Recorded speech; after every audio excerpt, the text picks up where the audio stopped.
Kembali lagi di Cerita Cinta Channel. Jangan lupa like, comment, and subscribe ya. Terima kasih. Kamu membela dia? Tanya Ibrah. Tatapannya tertuju pada Aira dan jari telunjuk kanannya menunjuk ke arah Dirga. Dan secepat kilat, Aira langsung menggelengkan kepalanya cepat. Aku tidak membela dia, sayang. Dia tidak akan bisa kita ajak bicara. Lebih baik kita pergi. Mohon Aira sungguh-sungguh. Ia bahkan menatap penuh iba kepada sang suami. Aira tahu Ibrahim adalah seorang pemarah dan selama ini suaminya itu sudah berusaha keras untuk berubah. Aira tidak ingin perselisihan mereka dengan Dirga membuat Ibrahim kembali seperti dulu, pemarah dan tidak bisa mengendalikan emosinya. Mas, ada Yusuf, ucap Aira lirih, dan nama itu berhasil meredam amarah Ibrahim. Ia kemudian meminta Aira untuk pergi menjauh dari mereka berdua. Aira menurut. Ia akhirnya pergi dari sana, meninggalkan Ibrahim dan Dirga. Dan setelah kepergian Aira, Ibrahim langsung menatap Dirga dengan tatapan yang tajam, seolah tidak ada lagi kata damai di antara mereka berdua. Apa maumu, mengambil anakmu kembali? Baiklah, kalau begitu ambil dan uruslah sendiri denganmu, ucap Ibrahim dengan suaranya yang meninggi. Tidak sedikit pun ia merasa iba kepada Dirga, meski istrinya kini tengah terbaring koma dan sang anak masih bayi berumur beberapa hari. Kamu kira mengurus bayi itu mudah? Istriku rela memberikan ASI-nya pada anak orang lain. Dia rela waktu istirahatnya hanya untuk mengurus anak dari pria tidak tahu diri seperti dirimu, bentak Ibra pula, sedangkan Dirga mendadak diam. Tiba-tiba ia tidak punya kata untuk membantah. Harusnya kamu malu pada istrimu, dia nyaris mati untuk melahirkan anakmu. Tapi kamu bukannya terus ada untuk dia, malah sibuk mengusik rumah tangga kami. Dek, seketika itu juga jantung Dirga terasa seperti termat, berdesir yang terasa begitu sakit. Sekelebat ingatannya tentang Adisti yang berjuang antara hidup dan mati kembali terlintas di ingatannya, dan kini yang ia lakukan malah masih sibuk sendiri dengan perasaannya kepada Aira. Rasa bersalah itu mendadak menggerogoti hati Dirga, terasa perih dan begitu menyesakkan. Dan melihat Dirga yang hanya diam saja, Ibrahim memutuskan untuk segera pergi dari sana.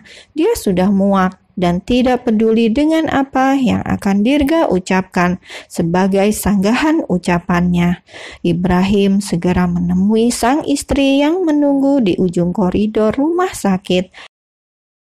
Sedangkan Dirga masih diam membatu di tempatnya berdiri, menatap kepergian Ibrahim dan melihat Aira yang menyambut suaminya di ujung sana, lalu saling memeluk dan pergi meninggalkan rumah sakit ini. Rumah tangga Aira dan Ibrahim kini benar-benar berbeda dari dulu. Kini nampak jelas bahwa mereka berdua saling mencintai. Bukan hanya Aira, namun Ibrahim pun begitu mencintai Aira dengan begitu dalam. Kini Dirga pun bingung melihat itu. Hatinya tetap saja sakit. Entah karena cemburu atau merasa iri, rumah tangga Aira berjalan dengan baik. Sementara rumah tangganya sendiri berakhir mengenaskan seperti ini. Dirga mengusap wajahnya dengan kasar, lalu segera kembali ke ruangan sang istri, melihat Adisti yang belum juga sadarkan diri. Dirga duduk di sisi ranjang dan memegang salah satu tangan istrinya erat. Dilihatnya cincin pernikahan mereka yang masih terpasang rapi di jari manis Adisti. Melihat itu, Dirga teringat saat dulu melamar wanita ini untuk menjadi istrinya. Dirga menjanjikan kebahagiaan, cinta yang berlimpah, janji suci untuk sehidup semati, dan memiliki rumah tangga yang sakinah, mawadah, warohmah. Namun dia ingkar karena diam-diam dia pun masih menyimpan nama Aira di sudut hatinya. Pertengkaran pun terjadi di antara Dirga dan Adisti sampai akhirnya kontraksi itu terjadi. Lalu Adisti melahirkan bayinya dan dia jatuh koma. Mengingat itu, kini dia sadar bahwa komanya Adisti adalah karena dia, dan perasaan bersalah itu pun semakin mencengkram erat hati Dirga. "Maafkan aku, Dis, maafkan aku. Aku mohon bangunlah, aku mohon," ucap Dirga. Kini air mata mulai mengalir dari kedua matanya, jatuh hingga mengenai punggung tangan Adisti. Dirga sungguh merasa bersalah akan semua yang terjadi. Adisti adalah wanita yang baik dan dia sudah menyakiti hati istrinya sendiri. "Maafkan aku, Dis, aku mohon bangunlah." Tapi sayang, seberapapun banyak Dirga meminta Adisti untuk bangun, istrinya itu tetap tidak menunjukkan perubahan apapun. Adisti masih terbaring lemah di atas ranjang rumah sakit. Tapi di bawah alam sadarnya, Adisti seperti mendengar suara suaminya yang meminta maaf. "Mas, aku bukan membela Dirga. Aku hanya tidak ingin kamu terpancing oleh amarahnya," jelas Aira lagi saat mereka sudah berada di dalam mobil yang masih terparkir rapi di area parkiran rumah sakit. Bahkan mesin mobilnya pun belum dinyalakan oleh Ibrahim. "Iya sayang, maafkan aku. Aku sempat salah menilaimu dan mengira bahwa kamu membela Dirga," jawab Ibrahim, dan Aira menggelengkan kepalanya.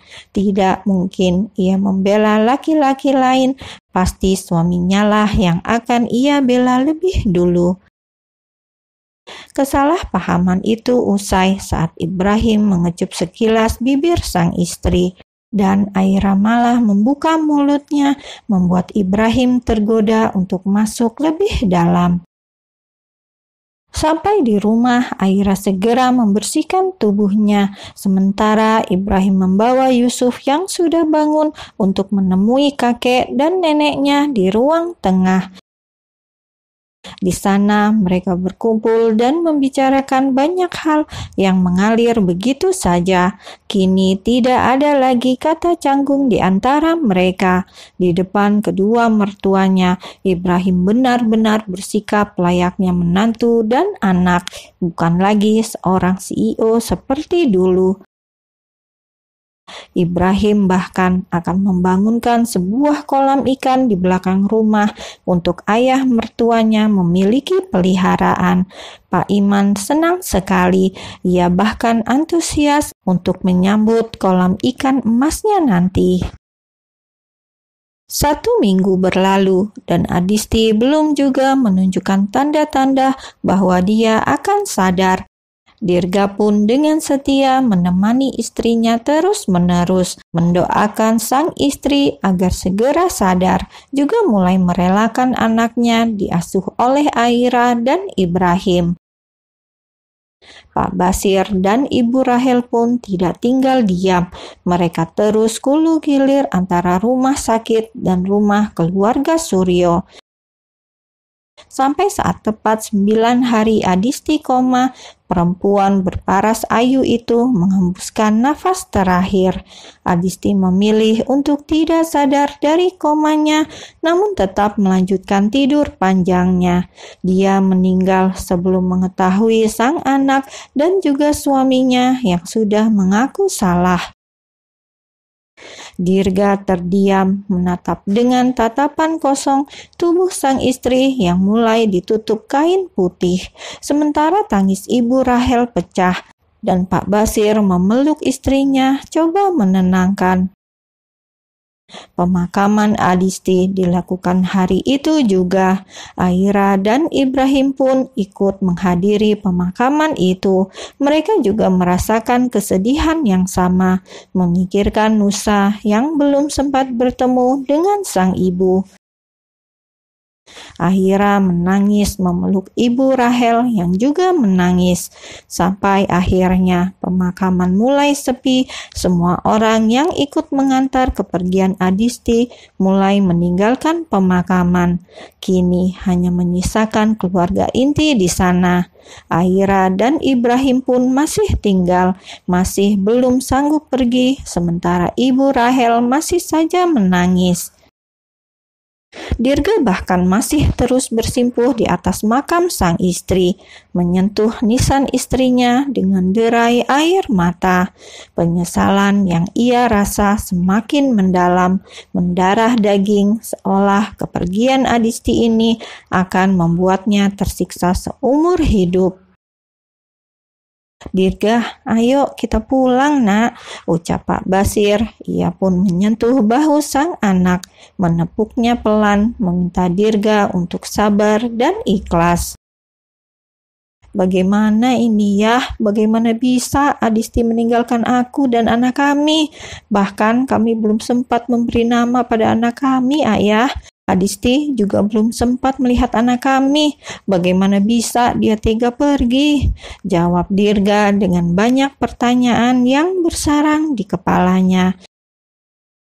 Dan semua orang pun tahu dengan pasti apa jawaban dari semua pertanyaan Dirga, bahwa ini adalah takdir yang sudah ditetapkan untuk Adisti dan juga dia, takdir dari Sang Maha Kuasa yang tidak bisa untuk mereka tolak.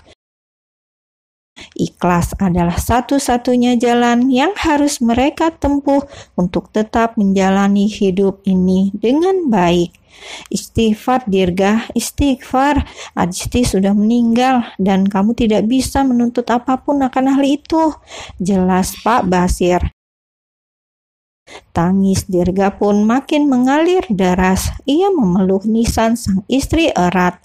Aira yang tidak kuasa melihat ini pun langsung memeluk Ibrahim erat, menenggelamkan wajahnya di dada bidang sang suami dan menumpahkan semua air mata kesedihannya di sana. Nusa, Nusa, dan hanya Nusalah yang ada di dalam pikiran Aira, memikirkan betapa malangnya anak itu. Dan Ibrahim yang tidak ingin istrinya terus bersedih seperti ini memutuskan untuk pamit. Ibu Rahel mengangguk pelan, kembali memeluk Aira sebelum mereka berpisah.